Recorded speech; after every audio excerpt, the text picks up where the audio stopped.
자, 오늘은 마지막 토픽으로 뭘 여러분에게 이제 말씀을 드리려고 하냐. 명철이라고 하는 말이 나옵니다. 지혜와 명철.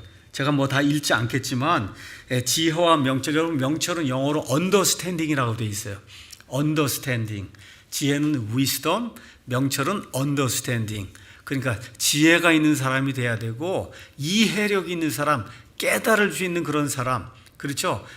이런 사람이 되라고 언더스탠딩이라는 그런 말이 나오는데, 잠언에 언더스탠딩이 몇 번 나오냐? 54번 나옵니다. 54번. 그 다음에 성경 전체에 언더스탠딩이 160번이 나와요. 160번.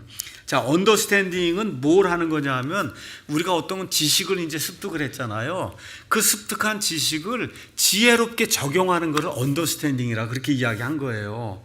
그러니까 이게 다른 말로 이야기하면 분별 있게 행동하는 걸 언더스탠딩이라고 이야기하고, 분별 있게, 분별. 그래서 지혜하고 분별은 어디에 가장 많이 나오냐? 이 언더스탠딩은 지혜 문학에만 이제 많이 나오는 그런 말입니다. 원래 이 언더스탠딩은 뜻이 뭐냐면 두 개 사이에 이런 뜻이에요. 그러니까 두 개가 이렇게 있으면 이거를 구분하고 분별해 갖고 올바른 것을 취하는 거, 그걸 하려면 이해를 해야 될 거 아니에요. 이해가 없는데 어떻게 구분을 할 수가 있겠어요. 그래서 언더스탠딩이라고 하는 말은 구분한다, 분별한다. 그래서 좋은 것을 택한다, 이런 의미가 이제 언더스탠딩입니다. 자, 욥기에 가서 보면 이런 이야기가 있어요. 28편 12절에 그러나 지혜는 어디서 찾을 것인가? 사람이 지혜를 어디서 찾을 수 있냐?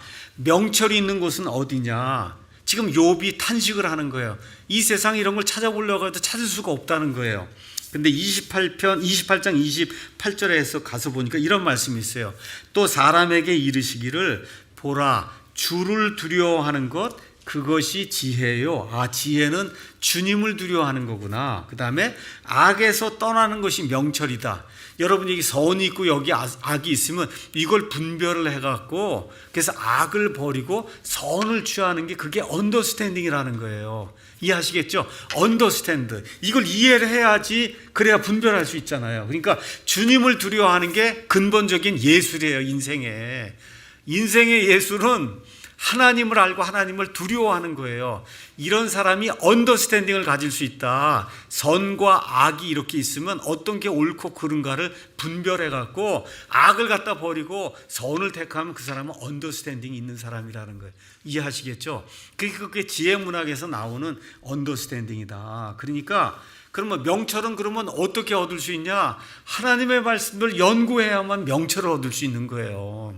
그렇잖아요. 어떤 것이 선하고 어떤 것이 악한지, 그렇죠? 어떤 것이 내게 정말 이득이 되고 어떤 것이 내게 악이 되는가 하는 거를 사람의 관점이 아니라 하나님의 관점에서 이걸 이해해야 될 거 아니에요. 그럼 어떻게 해야 돼요? 성경 말씀을 많이 알고 많이 공부해야 이게 정말 하나님이 원하시는 것인지 내게 정말로 이득이 되는지 아닌지를 어떻게 해요? 구분할 수 있다는 거예요. 선과 악 사이에서. 이렇게 잘할 수 있는 그런 사람을 명철한 사람이다, 그렇게 이야기하는 거예요. 명철한 사람. 이해하시겠죠? 예. 자, 그래서 시편 119편 104절에 가서 보니까 주의 훈계들을 통해, 주의 훈계는 하나님의 말씀들을 이야기하는 거거든요. 주의 훈계들을 통해 내가 깨달음을 얻음으로, 언더스탠딩은 우리말로 번역이 세 가지로 됐어요. 명철로, 지혜와 명철하게 될 때 이렇게 짧게 써야 되기 때문에 지혜와 명철 이렇게 돼 있고, 이걸 어떨 땐 깨닫는다고 번역을 해야만 될 때가 있으니까 말씀을 읽으면 깨달아야 될 거 아니야. 이럴 때는 깨달음이라고 이제 번역이 돼 있고, 또 어떤 말로도 번역이 돼 있냐? 이해력을, 예수님이 그들의 이해력을 넓혀주셨다. 이게 오픈되어 언더스탠딩, 그들의 언더스탠딩을 오픈해 줬다는 거예요. 이게 꽉 막혀있던 걸 열어줬다는 거예요. 누가복음 24장에 가서 보니까 예수님이 이 제자들의 언더스탠딩, 이해력을 넓혀주셨다, 그렇게 돼 있어요. 넓혀주셨어요. 성경을. 그래서 성경 말씀을 깨닫게 해주셨다. 이럴 때 나오는 그런 건 언더스탠딩이에요. 언더스탠딩. 자, 그래서 깨달음, 명철, 그 다음에 이제 이해력, 이런 내용도 이제 나오고, 우리말로 이제 명철하다고 하는 게 나오는데, 명철은 원래는 명사가 아닙니다. 명사가 아니에요. 한자에서는 명사지만 우리나라에서는 사실은 명사로 쓸 수 없는 거예요. 명철하다고 하는 말의 어근이 그게 명철이에요. 이해하시겠죠? 그 명철하다는 뭐냐? 총명하고 사리에 밝다는 거예요. 그러니까 맞는 거예요. 그 언더스탠딩이 맞는 건데 사실 우리나라 말로는 명철함 그래야 맞는 거예요. 우리나라 말로는. 근데 지혜와 명철함 이렇게 할 수가 없으니까 어쩔 수 없이 그냥 한자를 사용해서 지혜와 명철이라고 이게 짧게 이렇게 표현을 한 거다. 그러니까 이거는 단순한 지식이 아니라 개인적으로 성경을 많이 보고 연구하고 노력하고 이렇게 해서 이 지식을 바르게 구분해서 우리 삶에 적용하는 이거를 성경은 언더스탠딩이다. 이제 그렇게 이야기한다는 거. 자, 그러면 우리가 이 세상을 살면서 무엇을 분별하고 구분해서 알아야만 되냐? 이사야서 43장 10절에 이런 말씀이 있어요. 주가 말하노라. 하나님 말씀하시는 거예요. 너희는 나의 증인이요. 이스라엘 백성에게 이야기하는 겁니다. 내가 택한 나의 종이니 왜 이스라엘 백성을 하나님의 종으로 삼고 하나님의 증인으로 삼았냐? 이것은 너희가 나를 알고 나를 믿으며 내가 그인 줄 깨닫게 하려 함이라. 그라고 하는 게 뭐야? 창조자 하나님, 구원자 하나님, 그렇죠? 이 세상 모든 것을 심판한 그 하나님이라는 그런 사실을 깨닫게 하려고 내가 너희를 증인으로 삼고 그 다음에 종으로 삼았다는 거예요. 그러니까 이 세상에 사는 동안에 저와 여러분이 무엇을 가장 먼저 구별하고 그 다음에 무엇을 이제 알아야만 되냐? 하나님을 알아야 된다는 거예요. 하나님. 그게 인생의 가장 중요한 그런 목적이다. 그래서 이사야서 1장에 가서 보니까 소도 주인을 알고 나귀도 자기 주인의 구유를 아는데 사람은 알지 못한다 하고 이사야 대언자의 말씀을 통해서 하나님이 탄식하시는 그런 내용이 그 안에 이제 들어있는 겁니다. 자, 마지막으로 이제 신약 성경에 가서 보면은 마가복음 12장 33절에 언더스탠딩이라는 말이 이렇게 표현이 되어 있어요. 마음을 다하고 지각을 다하고 혼을 다하고 힘을 다하여 그분을 사랑하는 것과 자기 이웃을 자신과 같이 사랑하는 것이 전부를 태우는 모든 번제의 헌물과 희생물보다 더 낫다. 어떤 그 사람이 예수님께 와서 구약 성경의 모든 것 희생물 드리고 한 이런 모든 것보다 그렇죠?